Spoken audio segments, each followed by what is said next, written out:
World building is the centerpiece of fantasy. So I'm going to go over 10 questions that you can ask yourself to make your world building in fantasy literally make it pop off the page, and it's better than a movie, but better than a picture. The artistry of books. My name is Ryan, the author, and this is Path in the Pen. Before we begin, honestly, you have to go into, I think the three main types of world building are: you have culture, you have magic, and you have setting description and stuff like that, or just your setting.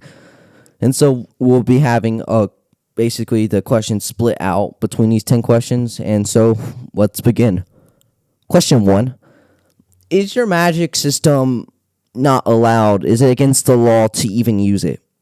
Is it taboo? And you have to also, you go down this rabbit hole on why it's banned, or why you're not able to use it, or why you have to use it in moderation. Because it all fluctuates in a sense of how all this kind of works, because the three main points of world building are literally all connected in a sense, because your magic makes your culture, and your setting also makes your culture, but your culture also makes how magic is used, and your culture also can shape your setting. You see what I mean? It's all kind of intertwined in a base. So I'm saying, is your magic system honestly taboo or against the law? And you have to search why is that. And we kind of go into more depth on question 2 right now. Question 2. Is your magic system just, does it have consequences for using it? Because you can go soft, you can go hard magic systems, whatever. Find that whatever you think costs. But I don't really like magic systems, and most readers and writers alike don't like making magic systems anymore that don't have any set of rules.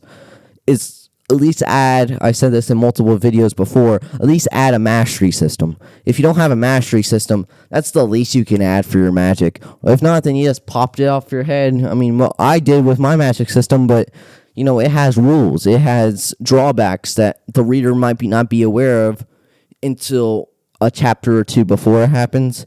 And please do refrain from popping it up just for plot's sake. These new ideas and stuff, try introducing them later, or not later, earlier in the story, helps a bit. Question 3. Is your magic system going to be destructive? Is it going to be kaboom, or is it going to be ew? Which one is it going to be? Because you can have, this ties back to question 1 and 2. If you have a main character that shuns magic, for example, that he absolutely despises it, and he uses a bow and arrow, okay? Is the bow and arrow going to be powerful enough to even stop this magic? Or are you going to have some new magic enchanted into the bow and arrow? But if he doesn't like magic, then he's not going to use the bow and arrow that's enchanted with magic. He's just going to use a normal bow and arrow.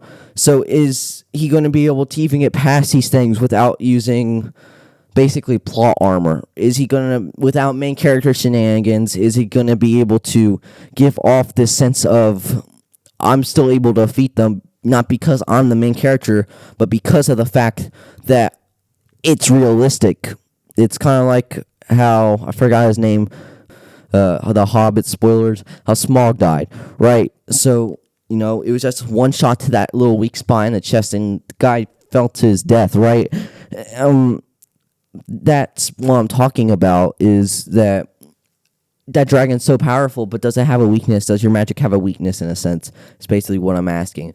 And question 4, we're getting into setting descriptions and stuff like that. And this is the most obvious question. Is your places more than just valleys, plains, and mountains? Does it have some sort of magic creeped into your regions that make it otherworldly? Because I do. I call them spellbound regions. They're just magic-based forests. We have magic-based deserts, etc. Do you have those in your story? I'm not saying you should. That's for you to decide. But this is all so you can decide it's not just going to be, sunshines and rainbows.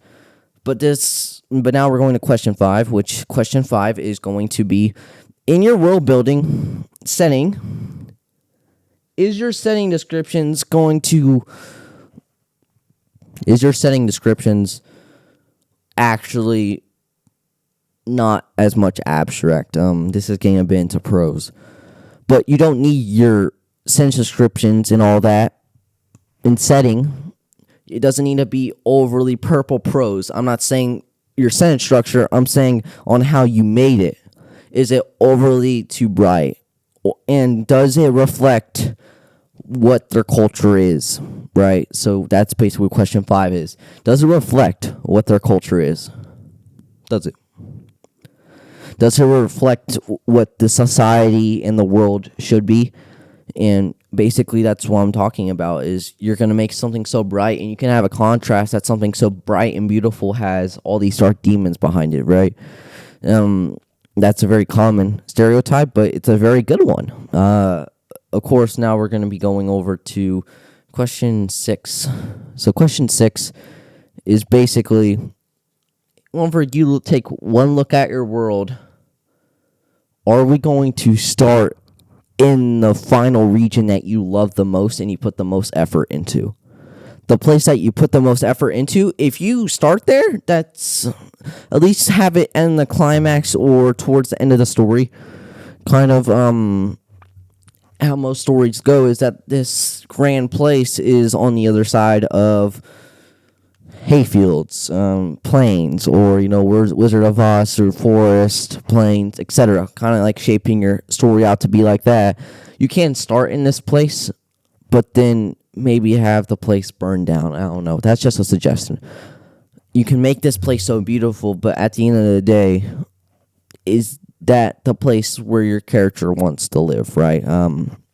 And basically, yeah. Question 7. So, I'm already on question 7, even though I'm at pace right now to do like 7 minutes every single time. 1 minute for every single question. But 7 is going to be just directly on more setting. I'm going to be asking you, what category are you in? Because you can go from basically 5 sentences. So, for example, most people go to sight first. So the thing that you're best at in writing is the things that your character sees. But what if you did it with what your character smelled, what your character hears? Does your character have really good ears? And this even goes into depth of intertwining with characters, is how your character is made, is how these descriptions, how your setting is basically should be given, in a sense, because you're basically giving these plots of world building that have a bit little things that other people will notice, but mainly what your main character would notice the most. And then you can also do contrast with that, and maybe your character has really good ears, but this area that they're in has blasting noise, so he whatever can't concentrate. It's stuff like that. So we're going on to question 8, right? Question 8. We're going to culture now. So 8. Does your culture have some sort of religion? Because that does add depth to your story. I mean, think about it. It adds depth in real life. I mean, having some sort of faith, stuff like that. I'm not going to harp on faith.